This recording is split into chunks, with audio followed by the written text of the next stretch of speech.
I'm 24 years old and currently live across the country from my hometown, so I haven't really thought about high school for almost a decade.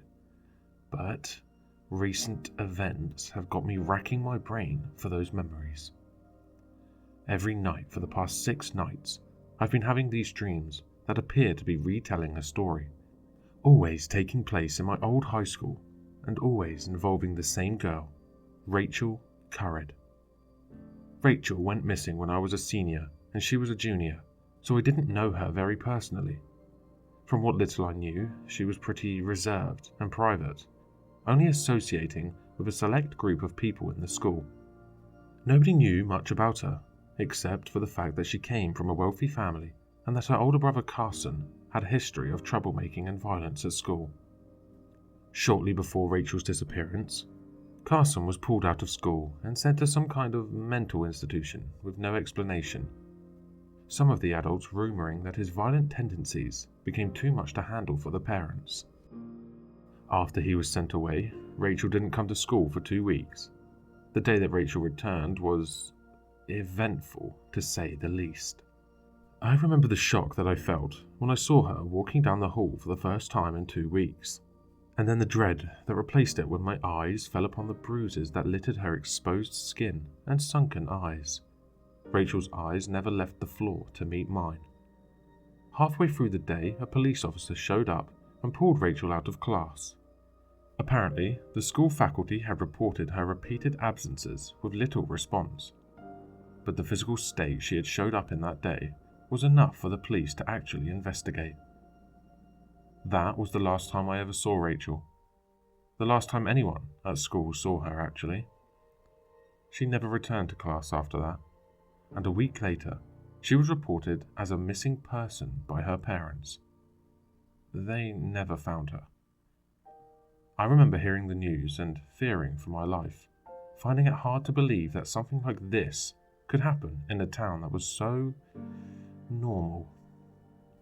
8 years later, and I've tried everything to block those memories out, to erase that guilt that still gnaws at my stomach sometimes when I'm trying to fall asleep, because I could have done something, but I didn't.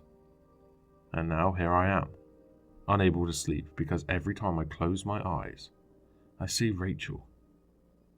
Maybe I'm slowly losing it due to the sleep deprivation, but I can't help but feel like these dreams mean something.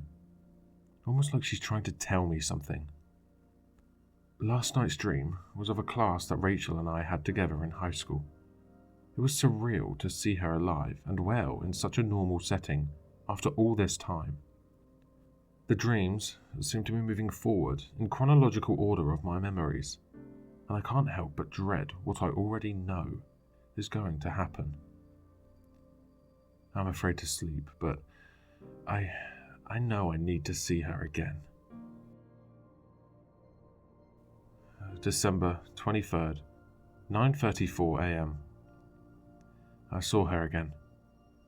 But this time everything about the dream was different. It was dark and distorted, like something out of a fever dream, and the sound of loud screaming filtered in and out of my ears constantly. I looked around and found myself in an unfamiliar room. It looked to be some sort of living room, adorned with expensive furniture. I heard a loud crash and looked towards the source of the sound to find Rachel's brother. Why is he here? He screamed and was throwing things around the room. Rachel was there too. She was trying to stop him. Carson grabbed her by the neck and threw her into the glass coffee table, shattering it instantly. I stood frozen in place as Rachel writhed on the floor in pain, Carson breathing heavily in the corner of the room. A woman, who I presumed to be Rachel's mother, came into the room and slowly looked around. Without saying a word, she walked over to her son and gently grabbed his arm, leading him away from the scene, leaving Rachel there, alone. I don't know what to make of this dream. Did this actually happen to Rachel? Is this what caused Carson to be sent away? I have so many questions. Nothing seems to make sense anymore. 23rd December, 5:46 p.m. I've been doing research on the Currid family all day. I couldn't focus on anything else if I tried. Their family is enormous and much richer than I thought. Apparently, the father is a corporate lawyer and is a well-known figure in the political world. The only public information I could find for Rachel was her academic awards and her pictures during current family events. I think she used to have a Facebook, but her family must have deleted it. I found almost nothing about Carson on the internet. No school records, no family portraits, no social media platforms, nothing. It almost seems like he was trying to stay out of the public eye. After searching around on her mother's Facebook page, I found a long message post from around 8 years ago.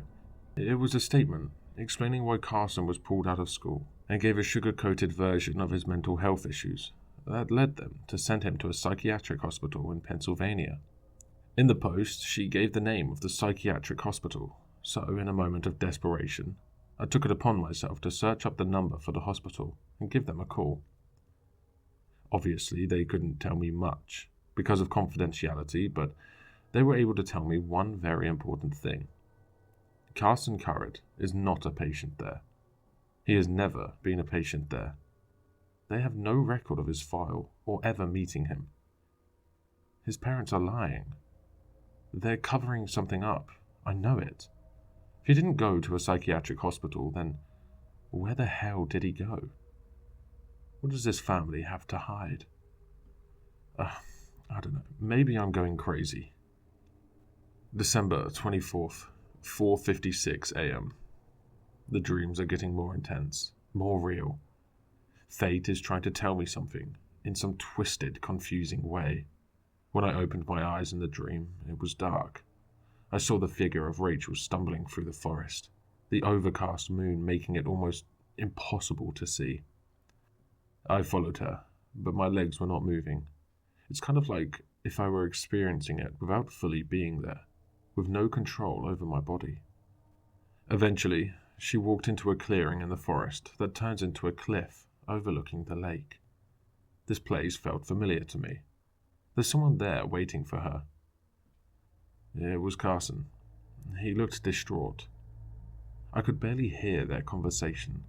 They spoke in hushed voices. Carson wanted to run away and skip town. He knew where his parents were planning on sending him, as he overheard their conversation. He sounded regretful, like he was scared by the things he had done. Rachel wanted to go with him. She begged him to take her with him, but he insisted that she wouldn't be safe with him. She agreed to let him go on one condition, that they would meet at that spot once a week to check in. I awoke in a cold sweat. Carson skipped town. His parents must have covered it up in order to avoid a scandal. If the timeline of these dreams is aligned with the actual timeline, that means that Rachel is going to disappear soon. I'm running out of time. I need to know the truth, but I don't know if I can save her. Why is this happening to me? I think my next dream will be my last one. December 25th, 1:07 p.m. I have never been so horrified in my life. There is no fucking way that this is happening. I cannot believe or explain what I've just seen in my dream. I'm still trying to process if what I saw was real. I open my eyes in the dream, and I am back at the cliff in the forest. Rachel was there too, sitting on the ground. She looked scared. Carson appeared from the other side of the clearing, looking visibly upset. Rachel began to shake and stood up. He immediately began to yell at her, screaming that she was a traitor and just as bad as them. Rachel had told her parents where Carson was staying. They called the police and gave them the address. The police came to his apartment, but he climbed down the fire escape and came straight here.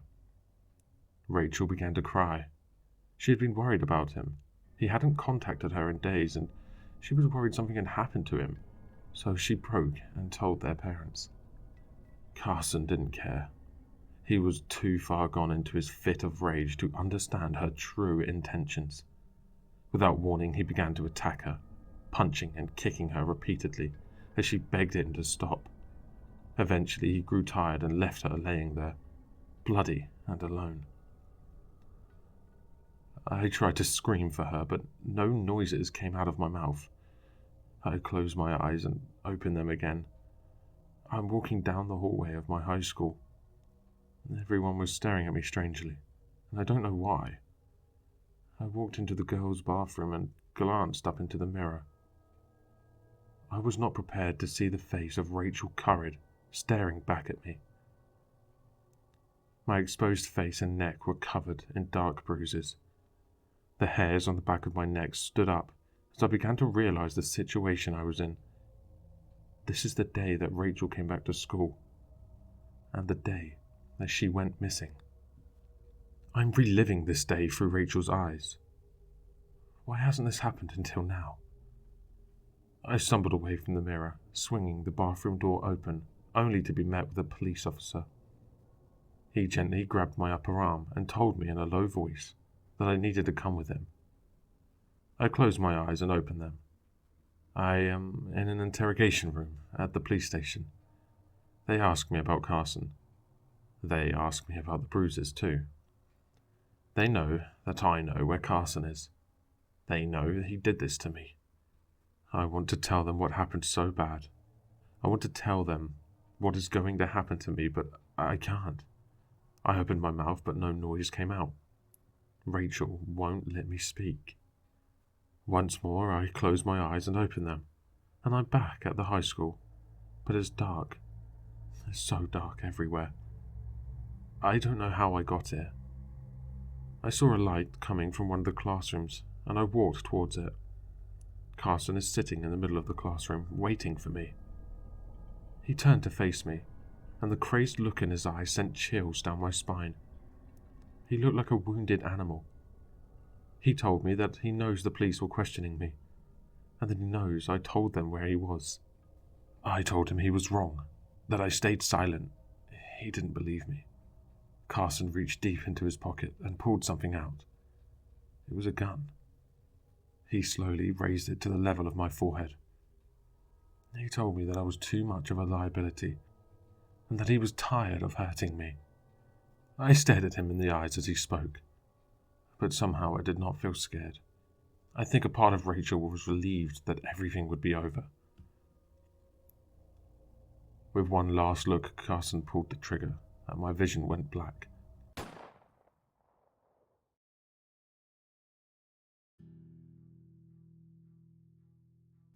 Once again, I was seeing Rachel and Carson from a third-person perspective, and I couldn't help but drop to my knees in anguish at the sight of Rachel's lifeless body.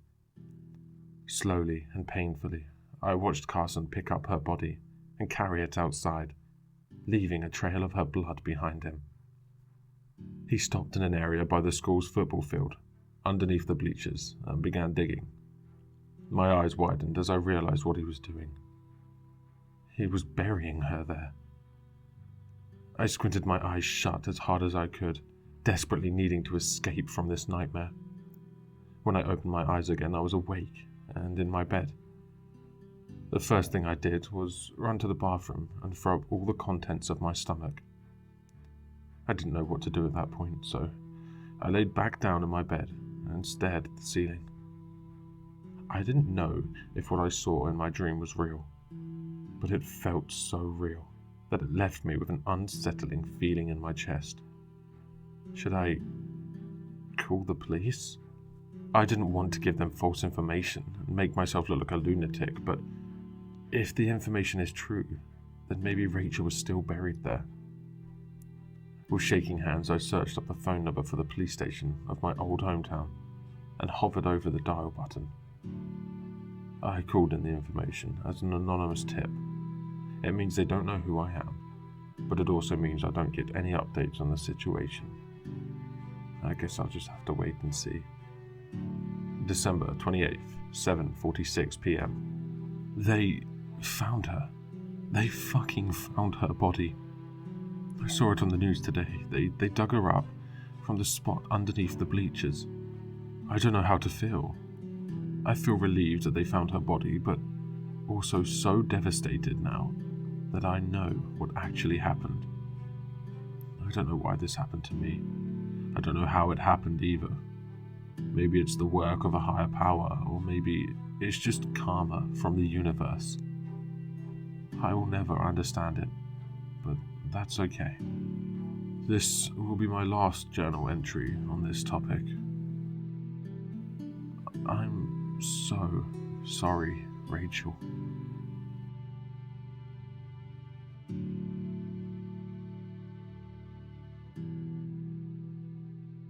Hello, listeners. If you enjoyed this story, please check out the author in the description. For more content, leave a like, comment, and subscribe for more sinister readings.